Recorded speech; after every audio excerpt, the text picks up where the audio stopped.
ચાલો વિદ્યાર્થીઓ, તમે મારી પાસે ચેપ્ટર 1, 2 અને 3 ભણી ગયા. હવે આપણે ભણીએ ચેપ્ટર નંબર 4. તો ચેપ્ટર નંબર 4 શું છે? તો કે સાદા સમીકરણ. તો આપણને વિચાર આવે કે સમીકરણ એટલે શું? તો ચાલો એમાં જોઈએ.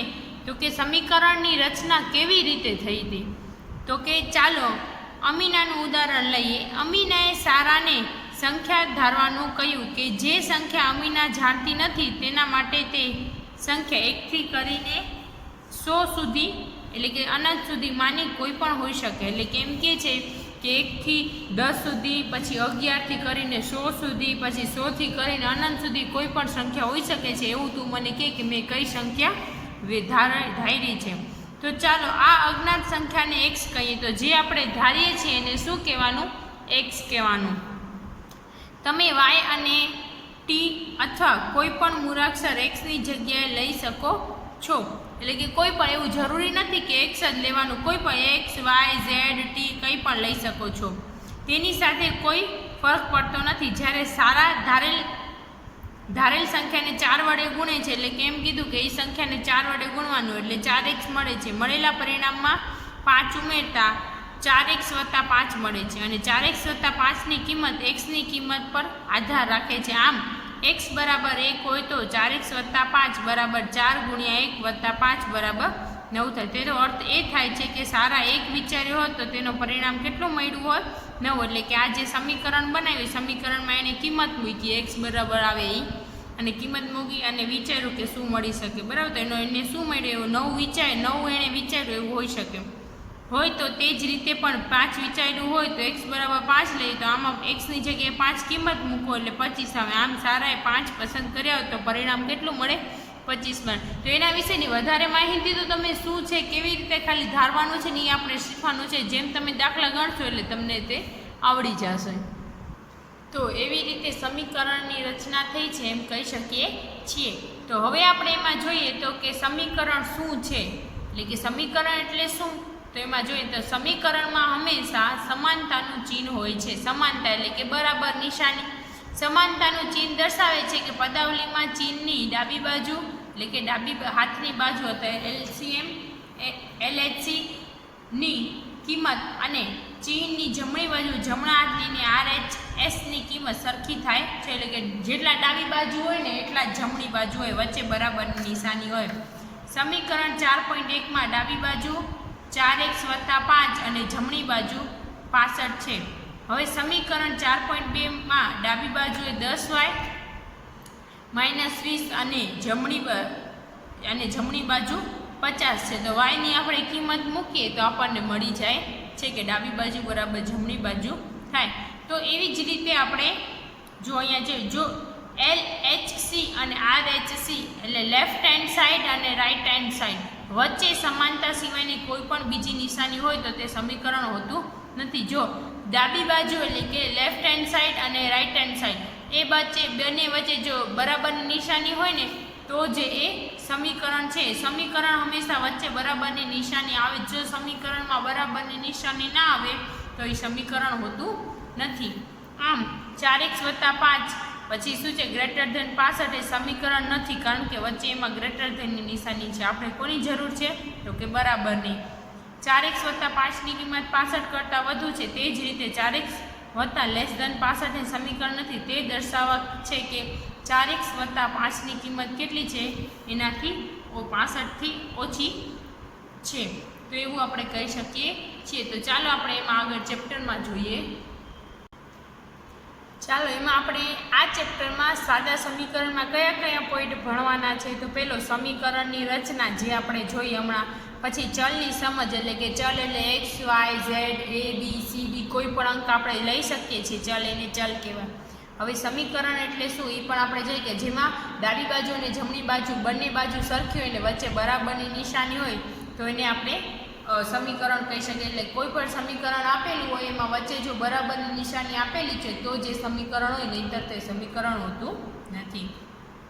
પછી સમીકરણનો ઉકેલ શોધવો તથા તાળો મેળવવો. એટલે કે એનો જવાબ શોધીને પછી જોવાનો કે જવાબ સાચો છે કે ખોટો, એને તાળો કહેવાય.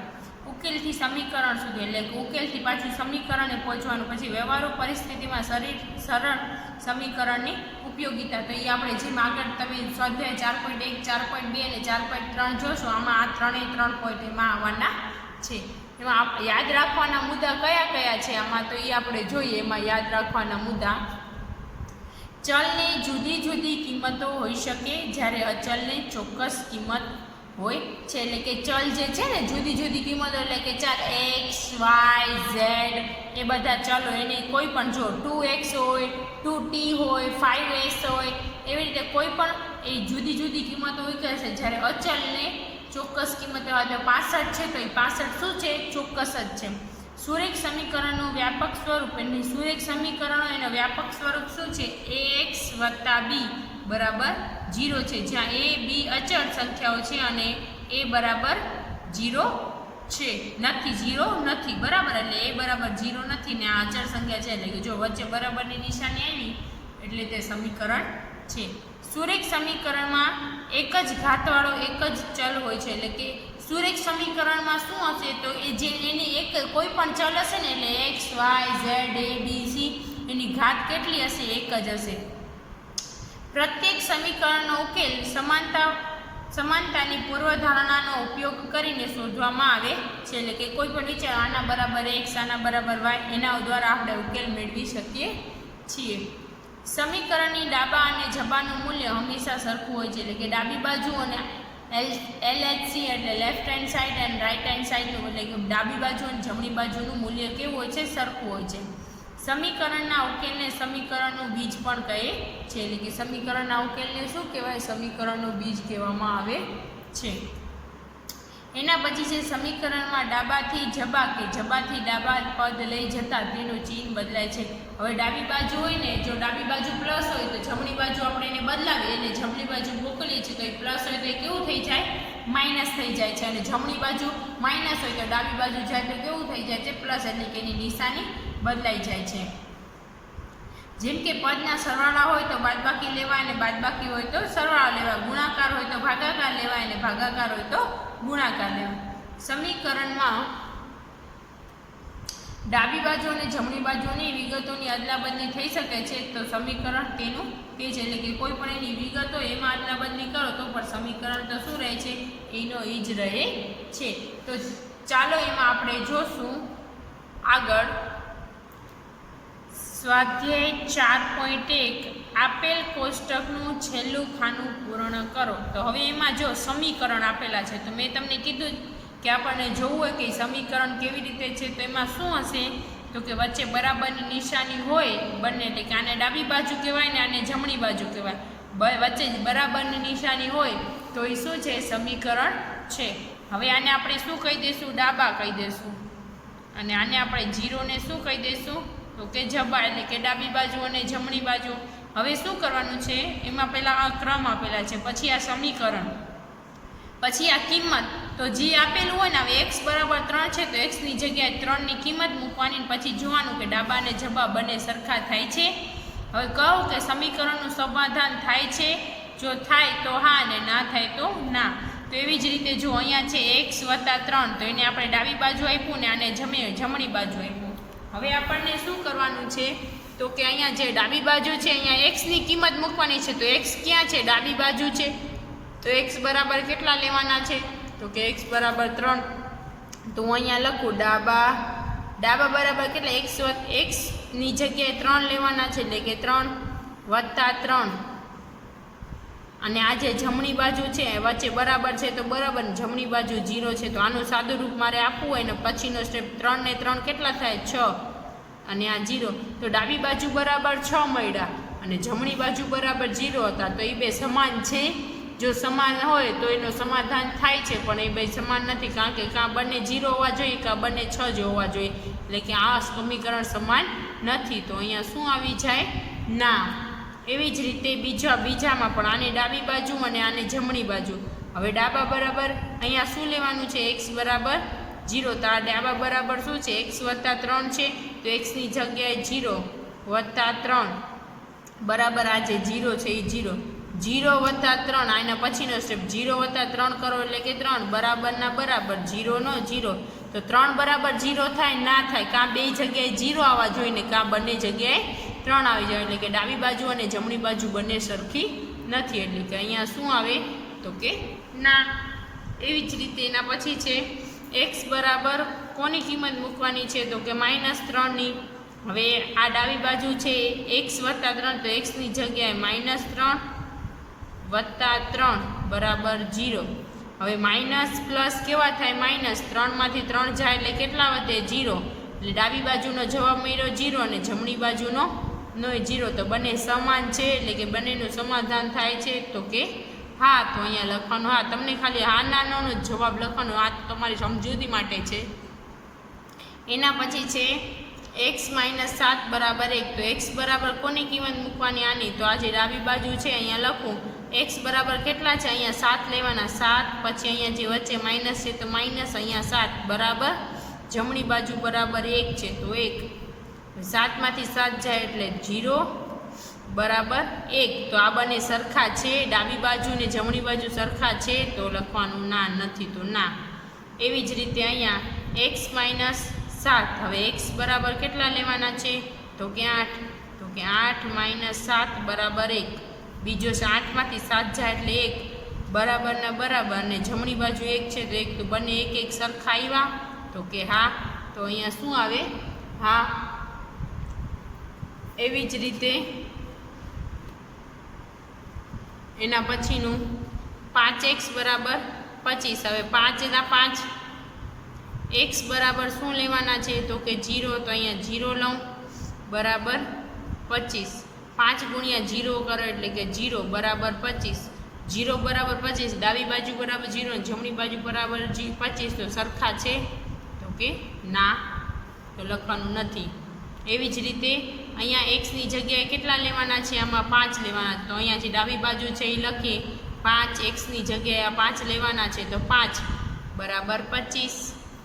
પચું 25 અને આ જમણી બાજુ એ 25 જ છે તો બરાબર 25, તો એ બંને 25 25 સરખા છે તો લખવાનું હા સરખા છે, એટલે કે ડાબી બાજુ અને જમણી બાજુ કેવા છે સરખા છે. એવી જ રીતે છે 5x, હવે અહીંયા શું લેવાનું છે -5, તો 5x 5 ના 5 x બરાબર -5 લેવાનું છે, એટલે કે -5 બરાબર 25. પચું 25 અને આ પ્લસ ને આ માઇનસ, પ્લસ માઇનસ એટલે કે માઇનસ બરાબર 25. તો આ -25 અને આ +25 બંને સરખા છે ના, કાં બંને પ્લસ હોવા જોઈએ ને કાં બંને માઇનસ હોવા જોઈએ, તો જ બંને સરખા ગણાય. એવી જ રીતે અહીંયા છે m/3 બરાબર 2. હવે એમની જગ્યાએ શું મૂકવાનું છે -6, તો -6/3 બરાબર 2. 3 × 1 = 3, 3 × 2 = 6 બરાબર. તો અહીંયા જવાબ બને શું મળ્યો -2 બરાબર 2. તો -2 અને 2 સરખા છે તો કે ના, બંને સરખા નથી, કારણ કે અહીંયા -2 આવ્યું ને અહીંયા ખાલી 2 છે. એવી જ રીતે m બરાબર 0 લઈ લઈએ, તો એમની જગ્યાએ 0/3 બરાબર 2. તો 0/3 જવાબ આવે તો એ સરખા છે તો કે ના નથી, એટલે કે અહીંયા લખવાનું ના, કારણ કે અહીંયા 0/3 એને જ જવાબ, એનો ભાગાકાર કરી શકતા નથી. એવી જ રીતે હવે શું લેવાનું છે m બરાબર 6, આની જગ્યાએ ડાબી બાજુ બરાબર 6/3, 3 × 1 = 3, 3 × 2 = 6 અને આ જે જમણી બાજુ 2 છે એટલે કે બંનેમાં 2 બરાબર 2 આવી ગયા. હા, તો એ સરખા છે તો કે હા એ બંને, એટલે કે એ બંને શું છે જો અહીંયા નીચે જો m બરાબર m/3 બરાબર 2, તો m બરાબર શું લેવાના છે તો કે +6 લેવાના, તો 6/3, 3 × 1 = 3, 3 × 2 = 6 બરાબર. તો 3 2 વધ્યા અને ડાબી બાજુ બરાબર 2 ને જમણી બાજુ બરાબર 2, બંને 2 2 સરખા, એટલે કે એ 2 શું થાય છે સમાધાન થાય છે. ચાલો ક્વેશ્ચન નંબર 2, કૌંસમાં આપેલી કિંમતો આપેલા સમીકરણનો ઉકેલ છે કે નહીં તે તપાસવાનો. હવે આ આપણી પાસે સમીકરણ આપેલું છે અને બાજુમાં એની કિંમત મૂકવી. તો હવે ચલ શું આપેલું છે તો કે આ ચલ છે ને આ શું છે અચલ છે. તો તો ચલ બરાબર n બરાબર આપણને અહીંયા કૌંસમાં 1 આપેલા છે, તો n ની જગ્યાએ શું મૂકવાનું છે? અને આ કઈ બાજુ છે? તો કે ડાબી બાજુ બરાબરની, અને આ બરાબરની જમણી બાજુ. તો ડાબા બરાબર અહીંયા લખીએ. ડાબા બરાબર શું છે? n વત્તા 5 અને જવાબ બરાબર શું છે? તો કે 19. હવે આનો જવાબ 19 આવવો જોઈએ. જો 19 આવે તો એ બંને સરખા છે, એટલે કે એનો સમીકરણનો ઉકેલ છે, અને જો ના આવે તો સમીકરણનો ઉકેલ નથી. તો n બરાબર 1 મૂકીએ, એટલે કે આ જે 1 મૂકે 1 વત્તા 5. હવે 1 વત્તા 5 કરો એટલે કે 6. તો ડાબી બાજુ બરાબર મને શું મળ્યા? 6 અને જમણી બાજુ બરાબર 19. તો આ બંને સરખા છે? તો કે સરખા નથી. તો અહીંયા લખું કે ડાબા ડઝ નોટ ઇક્વલ ટુ, એટલે કે બરાબર નથી જબા, એટલે કે ડાબા અને જબા, એટલે કે આ ડાબા અને જબા બંને સરખા નથી. તેથી આપણે કહી શકીએ કે n બરાબર 1 એ n વત્તા 5 બરાબર 19 નો ઉકેલ નથી. એટલે અહીંયા n ની જગ્યાએ બીજી કોઈ સંખ્યા લેવી પડે, જેથી એનો ઉકેલ મળી જાય. બી 7n વત્તા 5 બરાબર 19, એટલે કે આ ડાબી બાજુ અને આ જમણી બાજુ. હવે n બરાબર શું મૂકવાનું છે? -2. તો આ ડાબા બરાબર 7n વત્તા 5 અને જબા બરાબર શું છે? 19. આ ડાબી બાજુ ને આ જમણી બાજુ. હવે n ની જગ્યાએ આની કિંમત મૂકવાની છે જે આપેલી છે. તો n બરાબર -2 વત્તા 5, 7 દુ 14, આ પ્લસ ને આ માઇનસ, પ્લસ માઇનસ માઇનસ વત્તા 5 બરાબર 14 -14 અને પ્લસ 5. તો માઇનસ પ્લસ માઇનસ, તો 14 માંથી 5 જાય તો કેટલા વધે? તો કે 9 વધે, અને મોટાની નિશાની એટલે કે માઇનસ. તો ડાબા બરાબર કેટલા મળ્યા? તો કે -9 અને જવાબ બરાબર શું છે? તો કે 19. તો આ -9 અને 19 સરખા છે, એટલે કે ડાબી બાજુ અને જમણી બાજુ સરખી છે? તો કે ના, એ બંને સરખી નથી. તો અહીંયા લખવાનું ડાબા ડઝ નોટ ઇક્વલ ટુ જબા, એટલે કે ડાબી બાજુ બરાબર જમણી બાજુ સરખા નથી. તેથી આપણે કહી શકીએ કે n બરાબર -2 એ 7n વત્તા 5 બરાબર 19 નો ઉકેલ નથી, એવું આપણે કહી શકીએ છીએ. હવે એમાં જોઈએ સી. હવે સીમાં શું છે? તો કે આ ડાબી બાજુ, આ જમણી બાજુ, બરાબર. હવે એમાં જે ઉપર હતું બીમાં, એમાં -2 આ રકમ એ જ હતી, ખાલી શું હતું? -2 મૂકવાના હતા ને આમાં +2 મૂકવાના છે. હવે આપણે એમાં જોઈએ તો કે ડાબા બરાબર લઈએ, તો કે ડાબા બરાબર શું છે? તો કે 7n વત્તા 5 અને જબા બરાબર 19. હવે આની આપણે કિંમત મૂકવાની છે n ની જગ્યાએ. તો n બરાબર 2 વત્તા 5, 7 દુ 14 વત્તા 5, 14 ને 5 કેટલા થાય? 19. તો ડાબા બરાબર મને શું મળ્યા? 19 અને જબા બરાબર આ શું છે? તો કે ડાયરેક્ટ 19 આપેલા છે. તો આ બંને સરખા છે? તો કે ડાબી બાજુ અને જમણી બાજુ, એટલે કે આ જે છે એ બંને સમાન છે. તેથી આપણે કહી શકીએ અહીંયા કે ડાબા બરાબર જબા. તેથી આપણે કહી શકીએ n બરાબર 2 એ 7n વત્તા 5 બરાબર 19 નો ઉકેલ છે, એવું આપણે કહી શકીએ છીએ. બરાબર. હવે એના પછીનું ઈ 4p - 3, એટલે કે ડાબી બાજુ અને આ જમણી બાજુ 13. p બરાબર -4 મૂકવાનું છે. તો અહીંયા લખું ડાબા બરાબર 4p એટલે 4p - 3 અને જબા બરાબર 13. હવે p બરાબર કિંમત મૂકવાની 4 કૌંસમાં -4 અને -3. હવે જબા બરાબર જે છે ચોકે ચોકે કેટલા થઈ જશે? તો કે ચોકે ચોકે 16 અને આ પ્લસ પ્લસ ને માઇનસ, પ્લસ માઇનસ માઇનસ -3. હવે માઇનસ માઇનસ કેવા થાય? પ્લસ થાય. 16 ને 3 કેટલા થશે? 19. મોટાની નિશાની, મોટાની 16 છે. તો આનો જવાબ ડાબી બાજુ બરાબર મને કેટલા મળ્યા? -19 અને જમણી બાજુ બરાબર કેટલા છે? તો કે આ 13 છે. બરાબર. તો આ બંને સરખા નથી. તેથી આપણે કહી શકીએ કે અહીંયા પહેલાં લખીએ કે ડાબા ડઝ નોટ ઇક્વલ ટુ જબા, એટલે કે બંને સરખા નથી. એવી જ રીતે અહીંયા નીચે લખી કે p બરાબર -4 એ 4p માઇનસ 3 બરાબર 13નો ઉકેલ નથી એવું આપણે કહી શકીએ છીએ.